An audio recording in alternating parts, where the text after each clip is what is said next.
handheld space continues to grow, and last year we saw both Asus and Lenovo jump into the space with their ROG Ally and Legion Go respectively, turning Windows handhelds more mainstream than they've ever been. This time around, we have MSI entering the fold with their Claw handheld, and unlike the entries from Asus and Lenovo, the Claw is equipped with Intel's latest Meteor Lake-based Core Ultra processors with ARC-based graphics. The Core Ultra is no stranger to the channel, as I recently covered the 1X Player X1, which was equipped with the Core Ultra 7 155H and provided quite a glimpse into Intel's Meteor Lake. Now for the Claw, MSI is shipping this in multiple SKUs, and for this video, we will be covering their entry base model with the Core Ultra 5 135H, and so, for the first time on the channel, explore the capabilities of that processor, as well as check out the Claw handheld for the first time ever. So please join me, Rob the Retro Tech Dad, as we take a very lengthy look at the new MSI Claw and see if Intel and MSI have what it takes to claw back at the competition.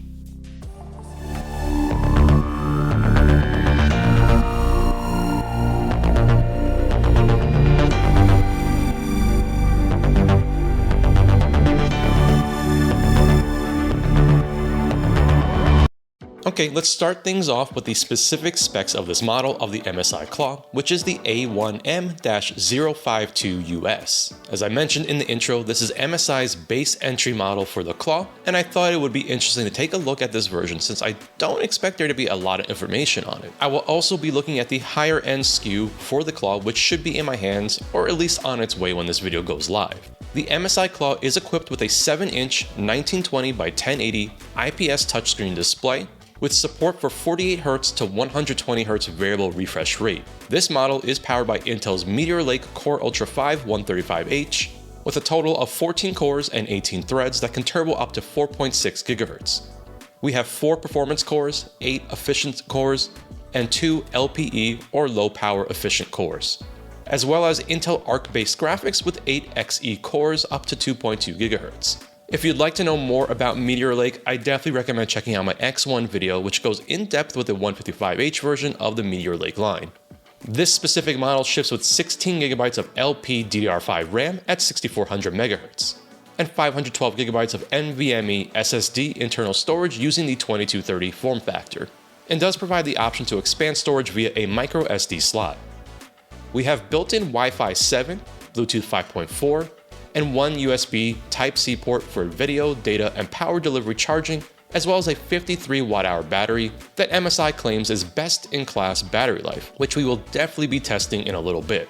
The MSI Claw ships with Windows 11 Home out of the box, and this specific model is available now directly from the MSI website for $699 US. There are 2 other SKUs that will be available that ship with the Core Ultra 7 155H, which we will be looking at in the future on the channel.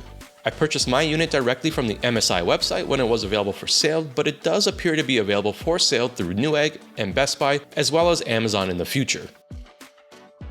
Alright, let's first get things unboxed here and check out what is included with this version of the Claw. I will say that the package itself is very attractive looking, and I just love the colors that MSI is using here, and it does look awfully similar to my channel's colors.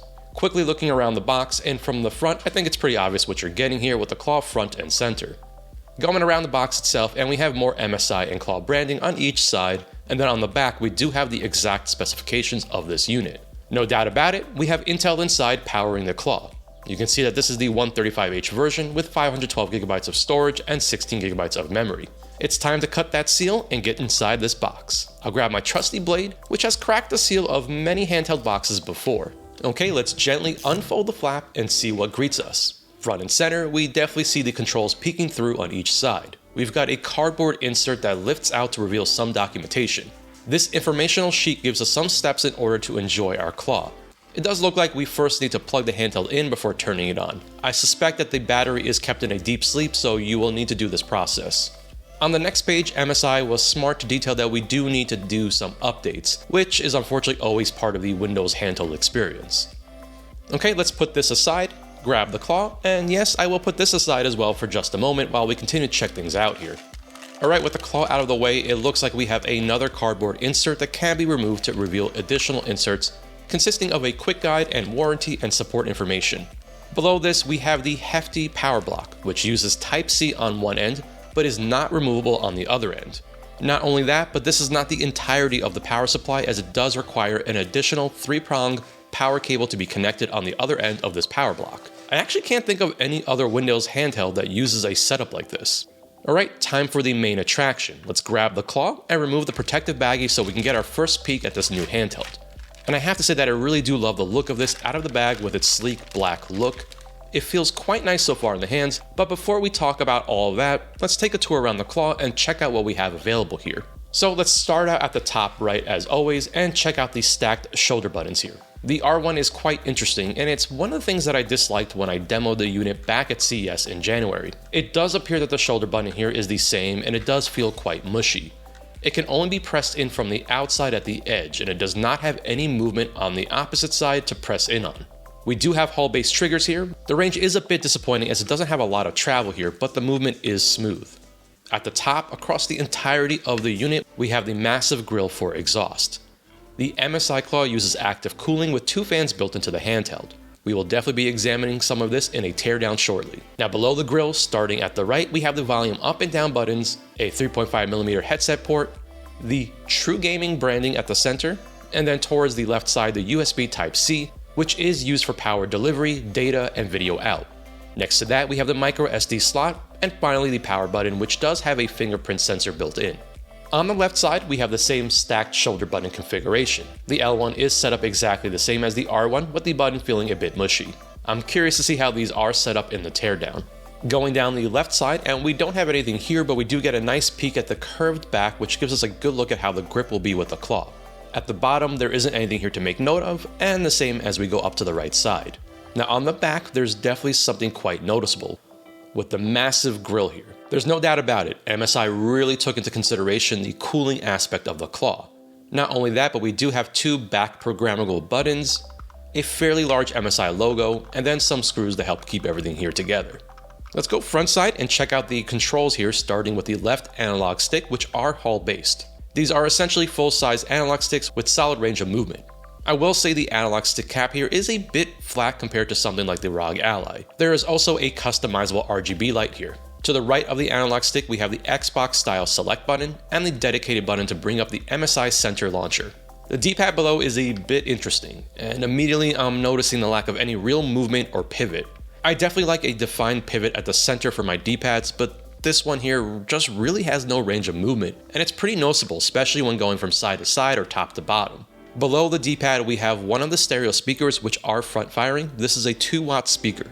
Going across the bezel, and we have very minimal branding here with the MSI logo at the center in the bezel, but it's really not very noticeable.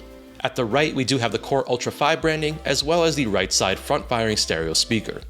Now at the top to the right of the screen, we have the Xbox style start button and the dedicated button to bring up the MSI overlay for quick access settings. And to the right of that, we have what appears to be full-sized face buttons, and we will definitely be measuring those later on, but these are set up in the Xbox style configuration of ABXY. The buttons themselves are actually lit up, which is a nice touch. And these do press down nicely. They are a bit noisier than I'd like, but the range and feel comes really close to something like an Xbox Series controller, which is what they remind me of. Let's take a look from the side to see the range of the button presses here. Finally, below the face buttons, we do have the right analog stick, which, like the left side, has smooth movement and nice range. Okay, let's grab the power supply, plug the claw in, and get this handheld turned on for the first time. Expect to dedicate some time to getting things set up and updated. Once in Windows, I definitely recommend going through and checking that all the Intel drivers are up to date. Personally, I went to the Intel website to grab the latest available for the ARC-based graphics in the Claw. The install of Windows is, as one would expect, filled with the usual Microsoft junk, but outside of that, MSI has their own pre-installed software called the MSI Center, which gives us a launcher and the ability to use a quick access overlay that can be brought up using the dedicated buttons on the front of the device. The MSI Center, even this early on, is actually not a bad piece of software. You can add your own games through here so it acts as a launcher, and you can choose to have it open automatically with Windows. I noticed that after time, the launcher would start pulling in the games that I had installed automatically. Now, none of the storefronts are actually pre-installed here, so for example, if I wanted to link up Steam, you would first be taken to the website to download and install, and then you can use this to bring up Steam once installed. Scrolling down to the bottom, and we have one of the key pieces of this software, at least for me, which is the different performance profiles, as well as the ability to set your own manual TDPs. So we have 4 defined presets out of the box provided by MSI, which are AI Engine, Extreme Performance, Balanced, and super battery. And lastly, we have the manual option, and we can set different conditions for when on battery or when plugged in. The most egregious thing here is the 20 watt minimum, and it is absolutely something that MSI needs to address. We should really have the ability to set a hard TDP below 20 watts. When plugged in, we can go to a top end of 40 watts, and on battery, we can set a top end of 35 watts. Let's quickly go into the advanced settings and check out what we have here. We do have things like making adjustments to their AI engine, the RGB lighting, audio, and a few more things, as well as the ability to check for updates to the MSI software suite, which again, I definitely recommend checking here for updates, which my device did have initially. Let's quickly look at the quick access overlay, which can be brought up by pressing the button below the start button on the right side. Here we have our usual, like adjusting brightness, volume, power options, performance profiles, switching between desktop and gamepad mode, bringing up the keyboard, Wi-Fi, Bluetooth, and of course the real-time monitor, which by the way, if you tap it 2 additional times, will bring up more information in that monitor. You can change the refresh rate here on the fly, as well as switch between 2 different resolutions. This quick access overlay can be adjusted to your liking to remove or add some options. Alright, enough of the MSI Center. It's that time when we have some friends join in so we can properly size up the claw. As you can probably tell, I brought in a range of Windows handhelds to help with this. So first, let's size up the MSI Claw against some of these handhelds, starting with the AYN Loki Max, which is a fairly compact Windows handheld with the Ryzen 6800U. The Loki Max only has a 6-inch screen, so naturally it is not as wide or as tall as the Claw. Next we have the Asus ROG Ally, which is probably going to be the one that most compare the Claw to, as it's a direct competitor to the Claw with the Ryzen Z1 or Z1 Extreme. These are very similar in size, with the claws sticking out just a bit at the bottom. And speaking of competitors, here is the big boy, the Lenovo Legion Go, which is equipped with the same Z1 Extreme processor as the ROG Ally, but has a larger screen and detachable controllers, and is the other big name OEM that has entered the handheld space. And finally, the original Nintendo Switch, which is smaller than the Claw but does have a smaller screen size as well. From the top-down perspective, the Loki Max and MSI Claw, which are quite similar in thickness. The same can be said for the ROG Ally and Legion Go, but we will get hard numbers in just a moment. And lastly, the Nintendo Switch, which is quite the thin handheld given it has active cooling. Okay, so let's weigh in now with the MSI Claw, coming in at 672 grams, or a little under 1 pound 8 ounces, with the Loki Max coming in at under 1 pound 5 ounces, or 582 grams. Then we have the ROG Ally coming in at 630 grams, or a little over 1 pound 6 ounces, which does make it slightly lighter than the MSI Claw. No surprises here with the Legion Go coming in heavier than the Claw at 1 pound 14 ounces or 854 grams. And finally, the very light in comparison OG Switch coming in at under 400 grams or 14 ounces. So let's take a look at the face buttons on the MSI Claw, which as I suspected are fairly large, coming in at around 9.8mm. We have an analog stick cap measuring in at just under 16mm, and finally a thickness of around 23mm. The face buttons are nearly identical in size to those found on the ROG Ally, with a pretty similar sized analog stick cap. Finally, the ROG Ally is just slightly thinner than the Claw by about 1mm. Looking at the Legion Go's thickness, which is actually thinner than both the Claw and Ally at about 20mm. But again, these are all very similar in thickness. The Go's face buttons are smaller by about 1mm, coming in at about 8.8mm with a similar sized analog stick cap. Finally, and unsurprisingly, the Switch, which is the thinnest at 14mm, and just as a refresher, the Joy-Con's face buttons, which are notoriously small at just under 7mm, with an equally small analog stick cap of about 14.5mm. I did quickly want to grab my Xbox Series controller and just show how close in size the Claw's face buttons are to a standard size controller's face buttons. You can see the Claw is essentially the same size as an Xbox Series controller at around 9.8mm. The analog stick cap is also quite similar with the Xbox Series at a little over 16mm. Let's now spend a moment to talk about the build quality of the Claw. I really do think that MSI has done a nice job here with the device overall. Nothing feels cheap on here, the plastic being used here is pretty nice, and despite it being a black handheld, I thought it wasn't overly picking up on fingerprints. However, in just a few days I can see that the back of the plastic, where the most pronounced part of the grips are, we're starting to get some obvious markings, which probably just came from me placing it down on my table. I'm usually very gentle with my devices, and so seeing that definitely surprised me. Now, there are no signs of rattling or creaking in bend tests, and it's definitely a solid built handheld for sure. The display here is really high quality. First of all, yes, the MSI Claw does have a variable refresh rate panel, I don't know why MSI has failed to convey this properly to their consumers, omitting it from nearly every listing I've seen for the device. We can check for VRR in a few areas, and so I thought it was important to first state that this does in fact support VRR.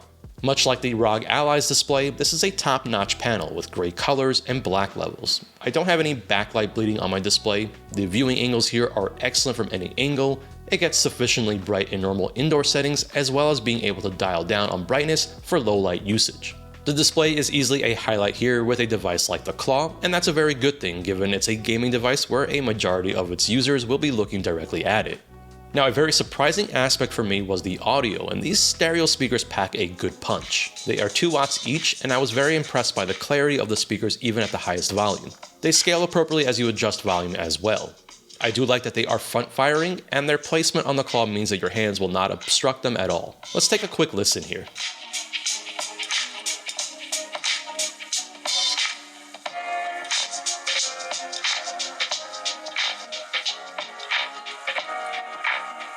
I suspect that the controls will be an area that many viewers will be interested in. I'm torn because on a functional level, the D-pad and shoulder buttons worked for my needs, and in the case of the shoulder buttons, while definitely noticeable in terms of that soft, mushy feel, I found the shoulder buttons to bother me less as I played more games on it.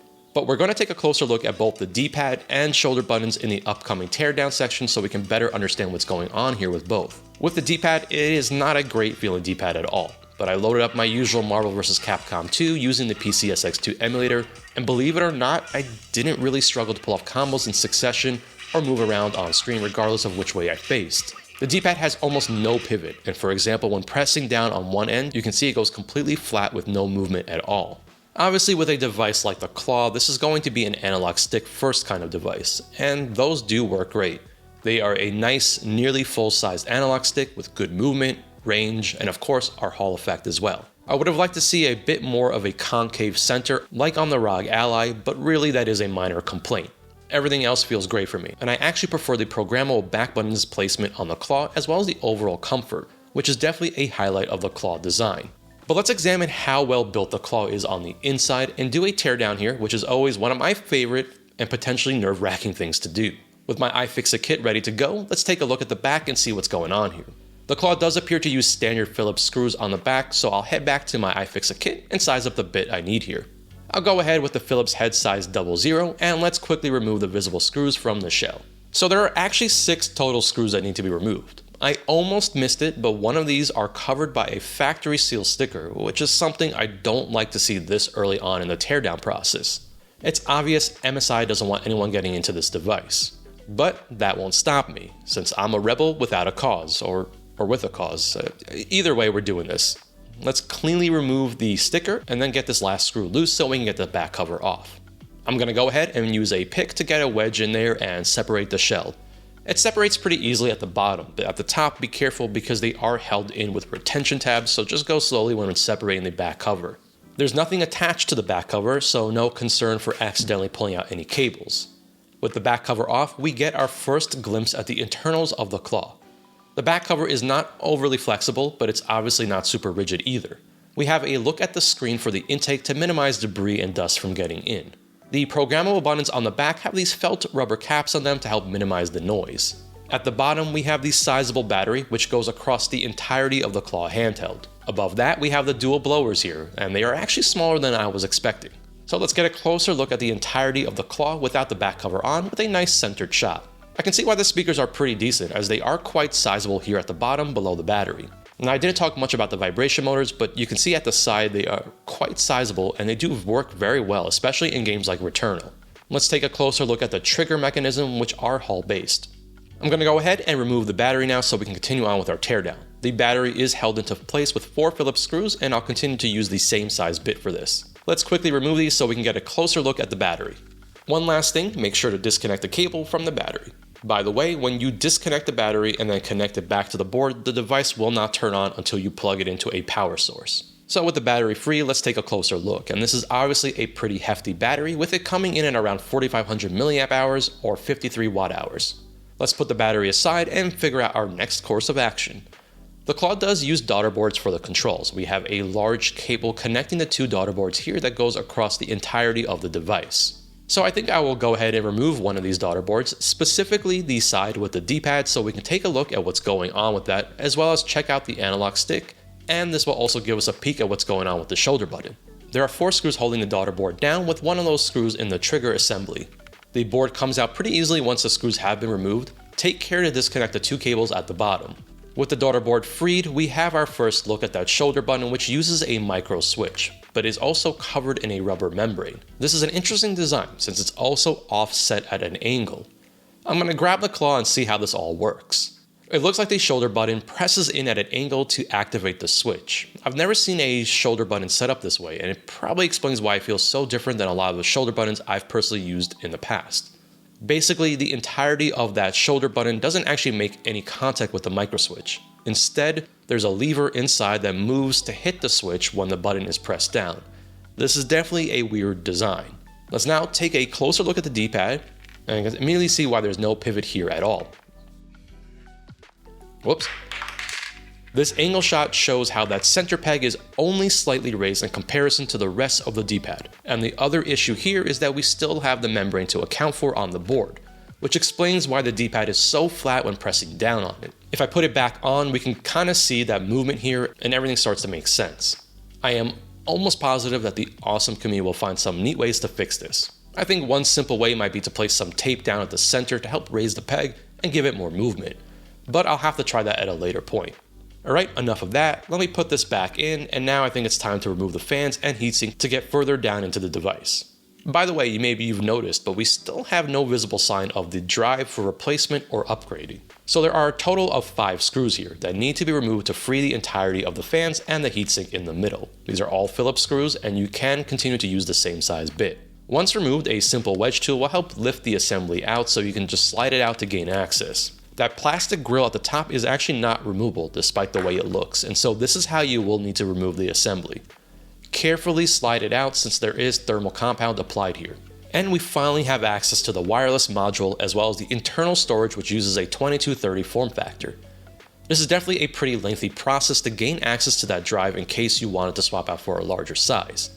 It also appears that there might not be any way to mod a larger size drive in here because of the limited space, especially with the daughter board being right there. Alright, so I've satisfied my own personal needs for this teardown, and now it's time to further get into things here, but in a different way. And just like I did with the X1, we're going to be spending a decent amount of time here doing benchmarking of all sorts, since the 135H is new territory for me, as well as many of my viewers, since we are dealing with a pretty new chipset here. As I mentioned early on in my video, I don't think we're going to be seeing a whole lot with the 135H, and so I want to give it the due diligence. There's definitely a lot of interesting things happening here, and this has easily been my most substantial undertaking for benchmarking.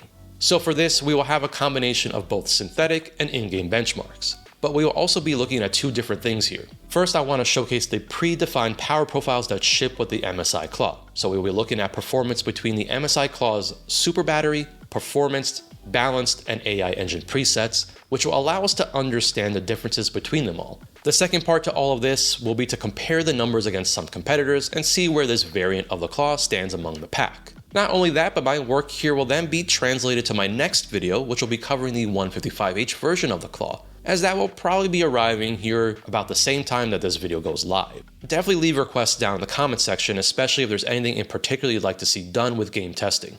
As always, let's first start out with our synthetic benchmarks, and Geekbench 6 is up first, which is a CPU-focused benchmark, and the 135H in the Claw scored 7,058 for the multi-core score and 2,271 for the single-core score using the Super Battery preset. With the Claw set to the Balanced preset, we saw a pretty sizable jump in multi-core performance, with the Claw scoring 10,137, but a very similar single-core score of 2,278. Next, we have the performance setting, and the Claw scored 10,988 for the multi-core score, and again a very similar single-core score with 2,271. Finally, using MSI's AI engine preset, the Claw scored 10,052 for the multi-core score and 2,283 for a single-core score. The results here were very interesting, as it's very apparent that the performance presets seemingly have no impact on single-core performance. However, there's a fairly large increase here with Super Battery going to any of the other profiles. I will say that definitely pay attention to how balanced performance and AI engine perform, as these are all so similar. I have to wonder why there wasn't a more defined range between them. Okay, moving to the GPU-focused benchmarks with 3D Mark's Time Spy. And the MSI Claw using the Super Battery preset scored 2,541 as its overall Time Spy score. Much like in the Geekbench 6 tests, once we switch the Claw over to the Balance preset, we get a good jump in numbers with the Claw scoring 3,595 as its overall Time Spy score. And yes, just like in the Geekbench 6 test, we are seeing a very small increase in overall performance with a Time Spy score of 3,690. Finally, using the AI Engine preset, the Claw scored 3,568, with scores much more in line with the Balance preset. However, while its clear performance mode gives us the most of the Claw's abilities, I'd like to see a more meaningful range between balanced, performance, and AI Engine settings. So before we move on to the in-game benchmarks, let's now introduce some of the other devices to compare and benchmark against them.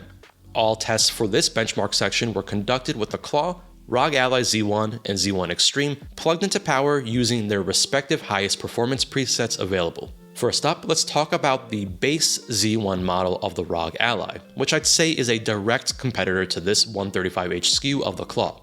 Now, the Z1 ROG Ally released a few months after the Z1 Extreme model, and it was originally priced at $599 US, but now can be regularly found for much cheaper. I think for the 135H, the focus in terms of comparisons should strongly be on the Z1 model. Now, the Z1 ROG Ally scored 2,397 for the single-core score and 9,166 for the multi-core score, which is very close to the 135H, but with the 135H edging it out in multi-core performance. Let's now bring in the Z1 Extreme ROG Ally, which I think is more of a surprise, but also demonstrates that synthetic benchmarks can be deceiving. The Z1 Extreme does come in with the best single-core numbers at 2,446, and falls behind the multi-core performance of the 135H coming in at 10,628, but unsurprisingly pulls ahead of the base Z1 ROG Ally. So let's now see how things translate over to the GPU test with Time Spy again.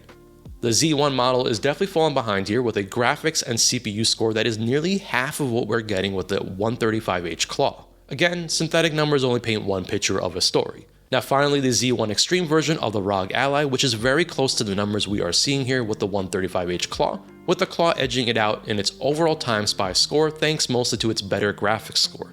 We're not quite done with comparisons, but let's now focus back on the Claw specifically and take a look at in-game benchmarks.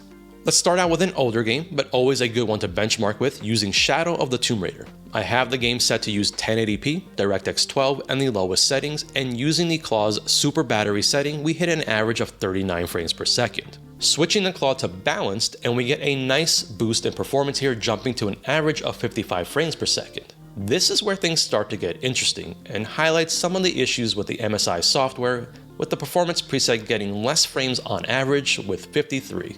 Finally, using MSI's AI Engine preset, and we again hit that 55 frames per second average again. We're going to be seeing much more of the same story moving forward. Okay, let's now check out benchmarks with Forza Horizon 5, and like before, we will start out with the Super Battery preset. The average frame rate here ranged from as high as 43 down to 28 frames per second using the 1080p resolution.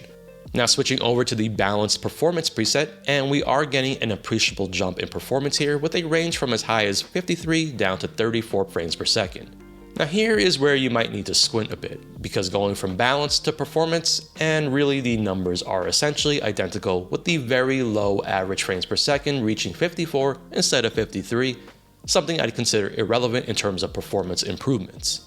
Finally, with the AI Engine preset, and I hope you're still squinting because numbers here are essentially the same as well, with a change in the high settings going from 34 frames per second down to 33 frames per second. Again, something I consider irrelevant. We're obviously seeing a pattern here, that Balanced, Performance, and AI Engine are all very close in how they handle power delivery on the MSI Claw, and this is something that seriously needs to be optimized for better results. Finally, one last in-game benchmark to compare performance presets using Cyberpunk 2077, and it will probably best drive home how similar these presets are. For this benchmark, I ran Cyberpunk 2077 using 1080p and the default low settings, and I was seriously worried that my prescription might need to be updated here because Balanced, Performance, and AI Engine are nearly identical in numbers with that 33 frames per second average. So now, let's turn back over to the ROG Ally Z1 and Z1 Extreme and see how they fare against the 135H MSI Claw using the same in-game benchmarks. And the results here are pretty interesting. Using Shadow of the Tomb Raider set to the lowest settings at 1080p using DirectX 12 mode, and the 135H manages to keep up with the Z1 Extreme ROG Ally. The base Z1 ROG Ally for this benchmark falls behind the Z1 Extreme and 135H. Now moving to Forza Horizon 5, I have this benchmark set to use 1080p at low settings, and the story is a bit different here. The 135H Claw and the Z1 ROG Ally are almost neck and neck with 53 and 55 frames per second respectively, and unsurprisingly the Z1 Extreme pulling a bit ahead at 65 frames per second. Next we have the Cyberpunk 2077 in-game benchmark using 720p and the low setting preset. The Z1 Extreme pulls way ahead here at 72 frames per second, with the base Z1 next at 53 frames per second, and in last the 135H with an average of 45 frames per second. Finally, using the same Cyberpunk 2077 test, but this time around we're set to use 1080p, and the 135H finally manages to barely sneak out over the Z1 ROG Ally with 33 frames per second. It's very obvious that different games will produce different results, and that's to be expected, especially given my past experiences with Intel-based graphics. Alright, this has been an absolute doozy of a section, and I do have one last benchmark before we finally move on from all of this testing and into real-world gaming. I tracked the performance of the Z1 Extreme and Z1 ROG Allies, as well as the 135H Claw across various TDP settings, with a range from 20 watts up to 30 watts, which I am able to set for all devices, and as such keep things nice and even here. We already know that the 135H falls behind the Z1 and Z1 Extreme when using the highest performance presets built in, but let's see how the 135H responds to increases in TDP. So we have Cyberpunk 2077 again using 720p and low settings, and it's very interesting because both the Z1 and Z1 Extreme are incredibly linear in terms of its performance improvements, whereas it's pretty clear that the 135H benefits from more power. I did the same benchmark test, but this time running at 1080p, and these are pretty interesting results as well, with the 135H starting out at 20 watts, falling behind both the Z1 and Z1 Extreme. However, when we end at 30 watts, the 135H manages to overtake the base Z1. We also know that with the performance profiles of the Claw and the Z1 ROG Ally, that the Claw continues to keep that lead, which again demonstrates that the 135H continues to gain in performance when it is given more power, whereas its rising counterparts are much more linear in performance gains at the higher TDPs. Let's now finally get into some PC gaming and test real-world performance with the Claw's 135H chipset. For this segment, I conducted all of the PC gaming tests using the Claw's performance mode preset with the handheld unplugged and using battery power. We're going to open things up with a bit of Diablo 4, which is one I've tested quite consistently across multiple devices. I like Diablo 4 because it does have a good number of options to adjust here, and as such does scale to a lot of systems. I'm pretty pleased with the performance we are seeing here in Diablo 4. I have the game set to use the native 1920 by 1080 resolution of the Claw with low settings and making use of Intel's Xe super sampling, which is set to performance. I do have the frame rate uncapped to go beyond 60 frames per second, as the Claw with these settings is consistently going above 60 frames per second, and because we do have a variable refresh rate display, we are getting a very smooth image here, making use of those additional frames. Now given what we are seeing here, we can easily lock to 30 frames per second if you're looking to squeeze battery life performance and use less power. Moving on to Hogwarts Legacy, which I found to be a bit more demanding for the 135H, but still in line with what I've seen on other Windows handhelds. I have Hogwarts Legacy set to use the native resolution of 1920 by 1080 with Intel XeSS set to performance using low settings and a 30 frames per second cap. Gameplay is mostly smooth, but I did experience frame drops here and there depending on the environment, but usually it was during transitions to different areas. Overall, I do think gameplay is pretty smooth with these settings, but I can tell that we don't have a whole lot of room here to adjust further outside of dropping the native desktop resolution, which can be done quickly thanks to the MSI Quick Access overlay. Let's now move on to some Sony PC ports, and of course, first up we have God of War, which originally released way back in 2018 for the PlayStation 4. This is a fantastic entry in the God of War franchise, which really marked a significant change for the series. It's also one I've been showcasing a lot more recently on PC since I always enjoy messing around in this one, but it definitely comes highly recommended for me. Here we have God of War set to use the Claw's native resolution of 1920 by 1080 with AMD FSR set to performance using low settings and a 30 frames per second cap.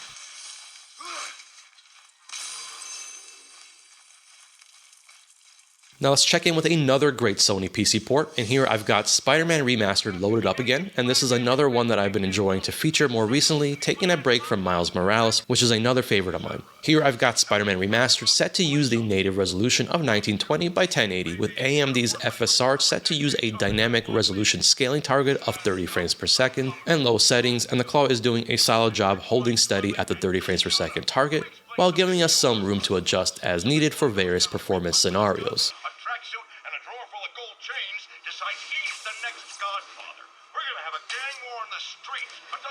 Okay, so we've talked about a few Sony ports. Let's now talk about a pair of Remedy games. First, let's start out with the older title, Control, which I've been recently starting to feature again, finding my way back to it in my Hades Canyon video I recently dropped.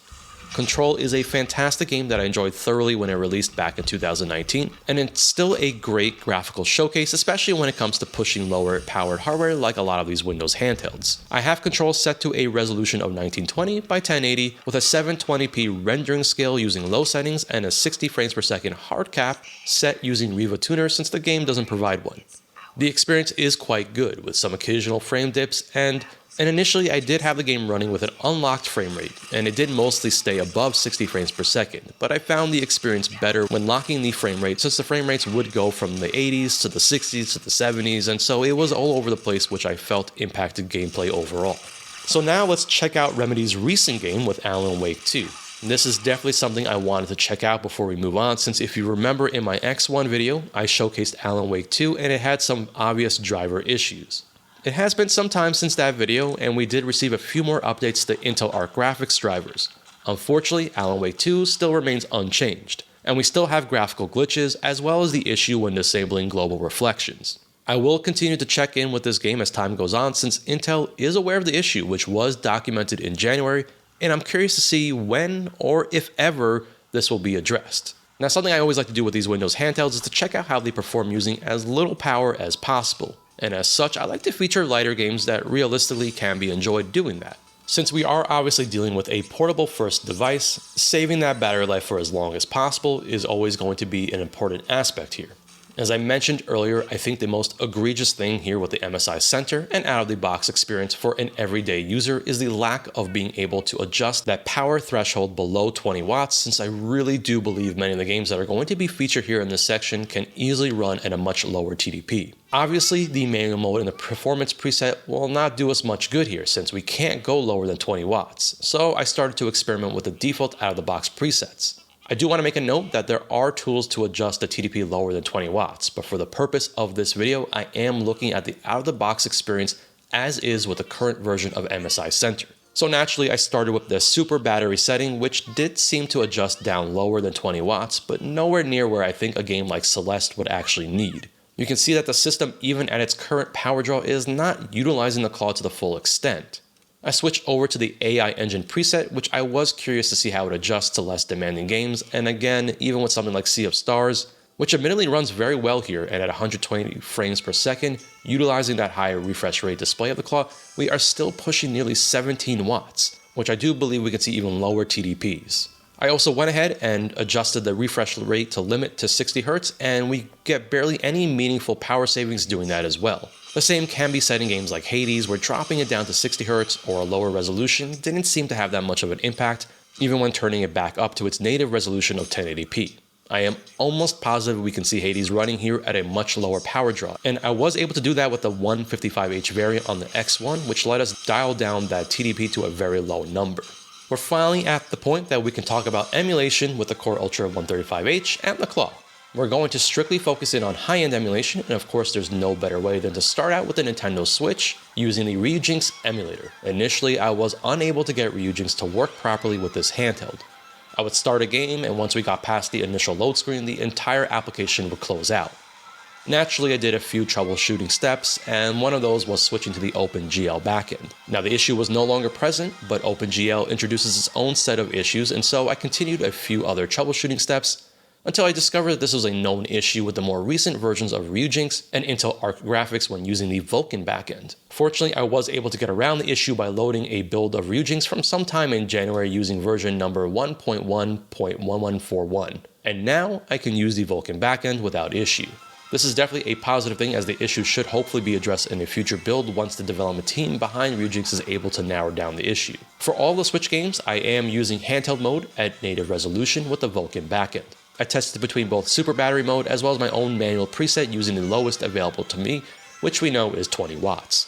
You could probably see that a game like Mario Kart 8 is doing very well here, and it's one of those situations where I do think we could probably get away with a bit lower power consumption. Next up, we have a great new Mario release with Super Mario Wonder that returns Mario to his traditional 2D platforming style, but with tons of cool gameplay changes that make this a very refreshing and enjoyable experience for the Mario fans out there. Super Mario Wonder definitely exhibited some interesting performance, as it seems like no matter what setting I used, the performance in-game was essentially the same. So while it is pretty playable, it's not running as well as I'd like to see it. I'm not sure if this is an issue with the Ryujix emulator itself, but it's worth noting that performance could potentially be better using that other Switch emulator. Finally, let's end it with another great Mario game, but this time returning to the 3D platforming style with Super Mario Odyssey. I have tested Mario Odyssey on countless setups and devices, and so it's a game I am intimately familiar with, not just for testing, but also as a personal favorite game of mine. Super Mario Odyssey is running very well here on the Claw using either Super Battery mode or my 20-watt manual preset, and I do think this is another game that could get away with a lower TDP. Regardless, at either of those performance presets, the game runs very well with the usual stutter here and there for shader compilation. Let's now switch on over to Nintendo's prior generation home console with the Wii U and the Cemu emulator. For Wii U, I just left things alone using the Super Battery preset, and the Wii U fared pretty well here with the 135H. Again, I wish we could turn the TDP down easily out of the box so we could see how low this variant of Meteor can handle Wii U emulation. I'll start out with some Nano Assault Neo, which is a personal favorite of mine from Shinin, who is responsible for other great gems, going way back to the Game Boy Advance and Nintendo DS. Nano Assault Neo is a great game to warm things up here on the Claw with the Wii U and Cemu emulator. Since we're not going to be talking about GameCube emulation in this video, I thought it would be fun to showcase the HD remaster of The Legend of Zelda The Wind Waker for Wii U, which I personally think is a great version of the game. The Wind Waker HD is another fairly light affair using Cemu, and it does show how well optimized this emulator is nowadays and how far it has come. Finally, let's end our Wii U spotlight with the game to emulate using Cemu, at least back in the day, since Switch emulation has gotten so much better now, but the Wii U version of The Legend of Zelda Breath of the Wild is still worthwhile to emulate using Cemu, and for this I have the game set to a 30 frames per second frame limit using the FPS++ mod, and the game really runs very well here. We obviously have stutters because of shader compilation, but that will mostly resolve itself after a bit of playtime, and things should smooth out quite a bit. I think given the power usage here, we can easily start to turn things up resolution-wise or even get 60 frames per second here.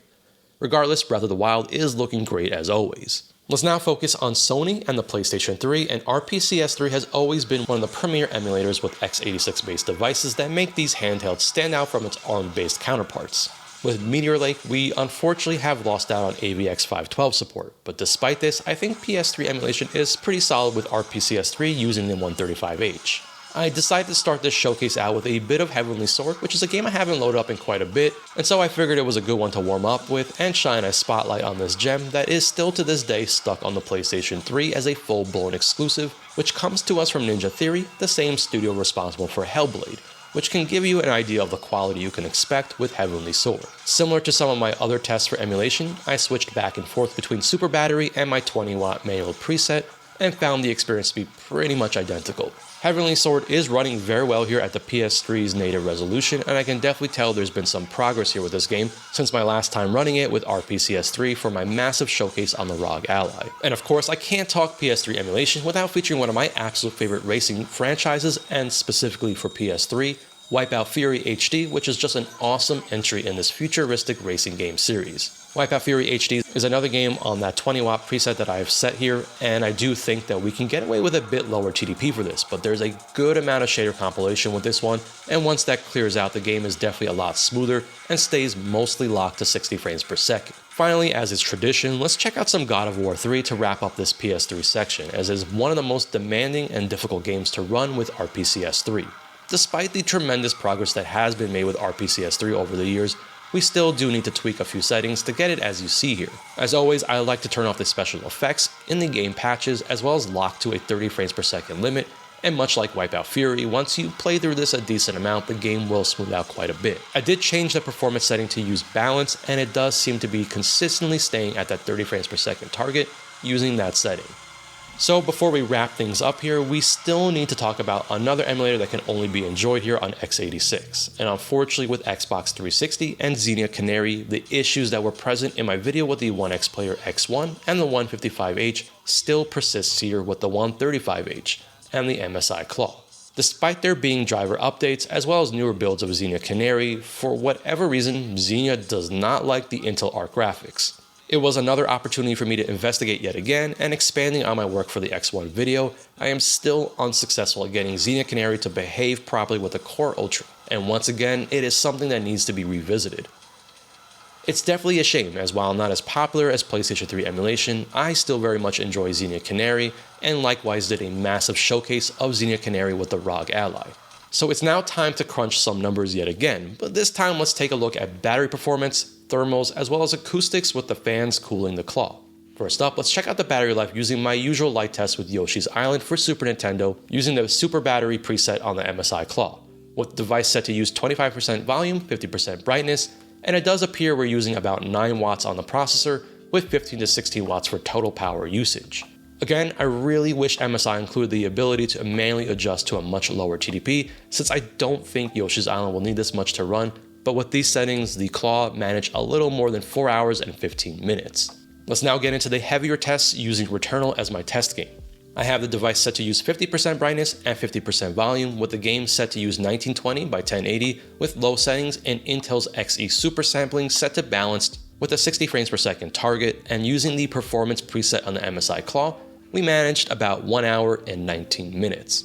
Now the same test, but this time around I've set the Claw to use the balance preset, and just like we saw in benchmarks, the balance preset is appearing to be nearly identical in battery impact as well, with about 1 hour and 18 minutes. Again, it's very obvious there needs to be some optimizations here, since a preset titled balance should not be resulting in identical numbers as a performance preset. And finally, with the Claw set to the Super Battery preset, and the only change made to Returnal was a 30 frames per second target, we did manage to get over the 2 hours mark, coming in at 2 hours and 10 minutes. It might not seem like much, but this is actually pretty decent given that the Super Battery preset was hovering around 20 watts for the processor with a total draw of about 30 watts. The extra battery capacity, while certainly nice to have here, is essential because the 135H needs that extra power, and as such, it negates any gains when compared to something like the ROG Ally. It's worth noting that 0% to 100% charge time was about 1 hour and 45 minutes using the included charger. I also occasionally use my ROG Ally charger, and I can confirm that it worked with the Claw.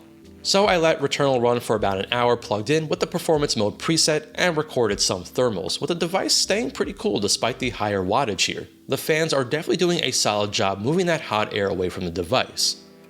The hottest temperature at the front was at the center of the display, which makes sense given the processor is located here with about 39 degrees Celsius. But as we move away from the center, the temperatures definitely drop, and at the controls on either side, we are in the high 20s range, which is very solid.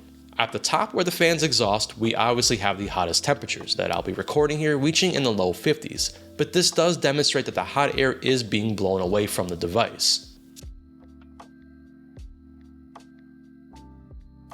At the back, the temperatures were very cool, overall staying mostly in the low 30s and high 20s range, especially at the grips where your hands are, the temperatures are nice and cool. Now with the device set to use the performance mode plugged in, the fans will definitely rev up, and I recorded about 48 to 50 decibels. The fans are definitely noticeable in a quiet room, but when I was playing games with the audio turned up, it didn't really bother me all too much. Now on a less demanding preset like the Super Battery mode, the fans are definitely quieter, resulting in about 40 to 41 decibels, and with normal game audio really isn't much of an issue. So we're now at the end of this absolutely doozy of a video. There was a lot to cover here, and this has been a very interesting handheld to talk about. I'm pleasantly surprised by the performance of the 135H, since I did not expect it to fare all that well going into this video.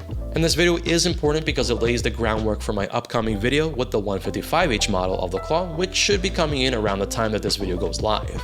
So, in a perfect world, the 135H can certainly hold its ground in a sea of Windows handhelds. I really like the way the handheld feels in the hands. I think the comfort here is top-notch with a pretty solid build quality, coupled with a great display, speakers, and analog sticks. Now, I can't forgive the warranty sticker at the back of the shell, and of course the difficult to reach location of the storage for anyone wanting to upgrade to a larger capacity on their own, which this SKU will probably need since it's limited to just 512 gigabytes. But really the biggest issue with the 135H isn't so much the hardware, but its positioning in the market when other options exist that arguably do it better and for less money. MSI does have a disadvantage of coming into this market, which is already very crowded with big name OEMs like Asus and Lenovo, and then all the options from Chinese companies like GPD. The 135H model doesn't make a whole lot of sense at its current price of $699 US. But much like the Z1 ROG Ally didn't make sense when it released for its initial price, I'm hoping that we will see this come down in price and therefore make it a better buy. Finally, one thing I really hope to see for the long term is proper support from both MSI and Intel. I think there's a lot of further potential here with the specific SKU of the Claw, and hopefully MSI will continue to optimize their MSI Center software and Intel will continue to improve on their drivers, and maybe a few months down the line, the Claw 135H can be positioned better as a solid budget option, much like the ROG Ally Z1 has become. One thing's for sure, we are not done with the Claw, and I will be back very soon with my coverage of the 155H model and see how that one stacks up. As always, I am the Retro Tech Dad, and thank you so much for watching.